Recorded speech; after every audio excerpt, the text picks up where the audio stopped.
cámaras para tener un espacio de preguntas.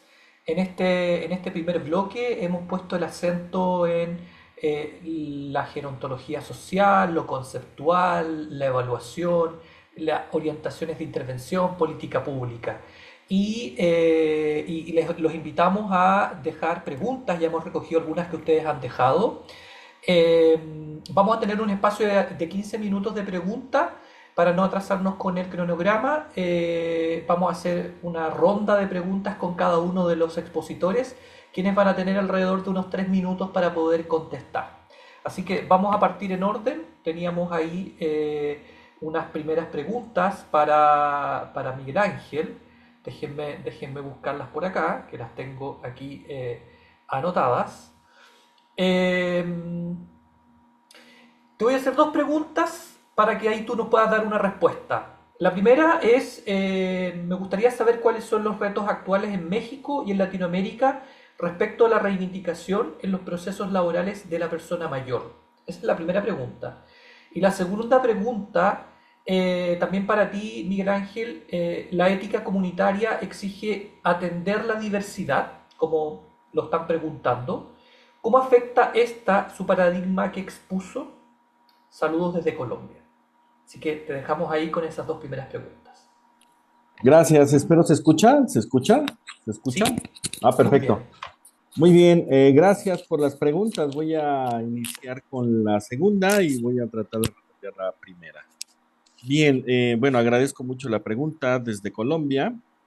Diría que afecta el corazón mismo del paradigma, porque la gerontología crítica que propuse no se sostiene sin una ética comunitaria. Es decir, la ética comunitaria, en el sentido latinoamericano, nos obliga a dejar de pensar la vejez como una categoría homogénea, ¿no? Como ya lo había advertido, no existe una vejez, sino múltiples vejeces atravesadas por diversas categorías, ¿no? Género, clase, territorio, trayectorias de vida que ya se anunciaban en otra presentación.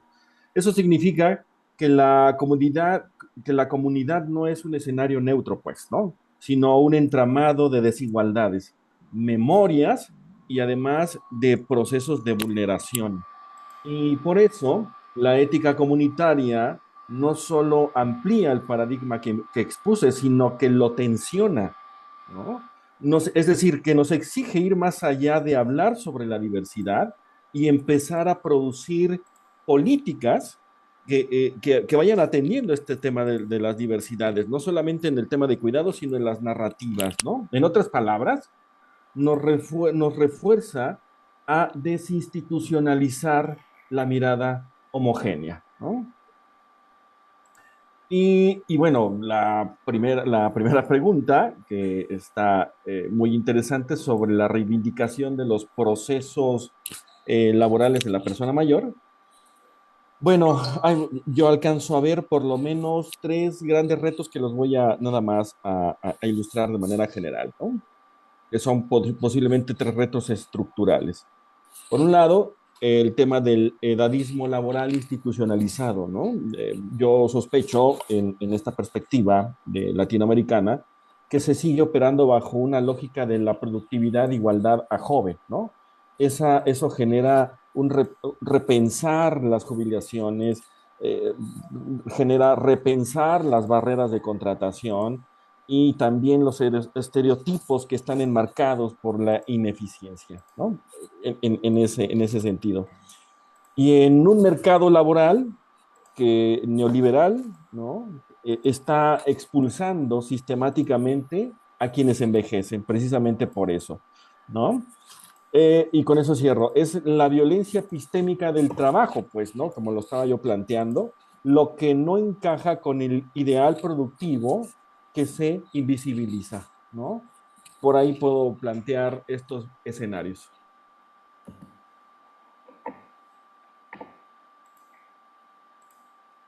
Gracias, Miguel Ángel, por tus respuestas que permiten profundizar en el tema que tú habías abordado. Tenemos ahora una pregunta para Juan, que en realidad son dos preguntas que te vamos a hacer para que puedas ahí englobar una respuesta. ¿En qué momento del proceso de atención recomienda aplicar la historia de vida? Esa es la primera pregunta. Y la segunda pregunta, ¿qué aspectos de la historia de vida aportan más información para la intervención gerontológica? Gracias por escucharme. Yo creo que la historia de vida se deberá realizar al inicio, ya que justamente pasar de este modelo biomédico tradicional, que se centra primero en la enfermedad y después en la persona, tendríamos que estarlo en una fase de desplazamiento. Hablar de la atención centrada en la persona justamente reconoce a la persona en un primer nivel y por eso la historia de vida es esa parte, el reconocer quién es la persona, qué características tiene y desde ahí ya empezar a entender las condiciones de patología, las condiciones sociales y demás que nos permitan tener un diagnóstico o un perfil gerontológico más robusto. Con atención a la segunda, ¿de dónde podemos sacar más intervención? Creo yo que el análisis de esta historia de vida es quien nos da esta pauta. Puede ser desde estas trayectorias de la familia, estas relaciones significativas, porque esto puede ser tu aporte o puede ser tu red de soporte para la persona mayor. También esta historia laboral, estos roles sociales que ellos han tenido, nos pueden dar esta pauta hacia dónde quieren dirigir sus últimos años o qué quieren hacer en esta cuestión. Tal vez con la pregunta anterior que hacían al doctor Miguel, ¿no? Esta cuestión laboral, la edad no es el sinónimo de ya no trabajo, sino quizá puede entrar esa otra parte y desde esta historia de vida entender lo que ha hecho a lo largo de su vida puede ser ahora una área de expertise de la persona mayor para poder generar otras actividades laborales. Sin duda alguna, todos los eventos positivos o eventos importantes para la persona mayor van a ser herramientas importantes para establecer aquellas intervenciones gerontológicas y también el apartado de todas las creencias, estos proyectos personales que a través de la historia de vida podemos estar encontrando, pues nosotros como gerontólogos ahora los podemos situar en el ahora, ponerles un objetivo y al tener un objetivo ya se vuelven unas metas que nos van a generar esta autonomía y este afrontamiento a esta nueva realidad social en la que se encuentra la persona mayor. Creo que con esto respondería las preguntas. Gracias.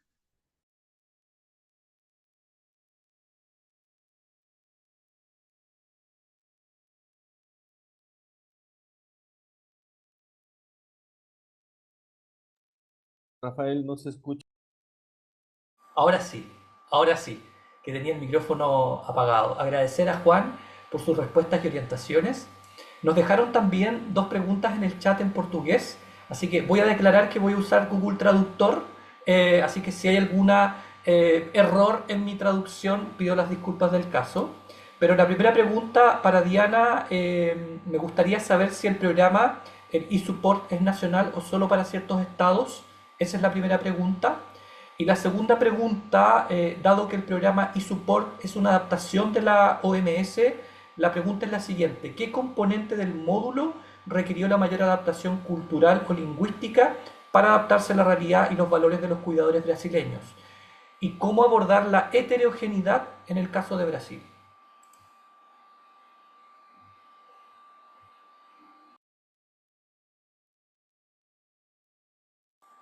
Tienes que aprender el...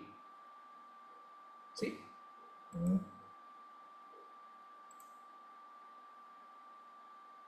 ¿Estás con micrófono apagado?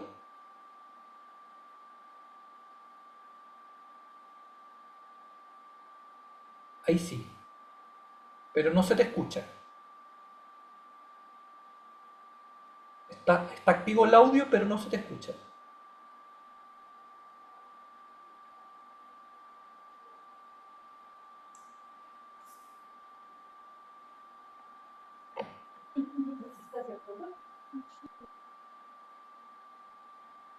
Aún no se escucha nada, Diana. A lo mejor tienes que desconectar el auricular, volver a conectarlo.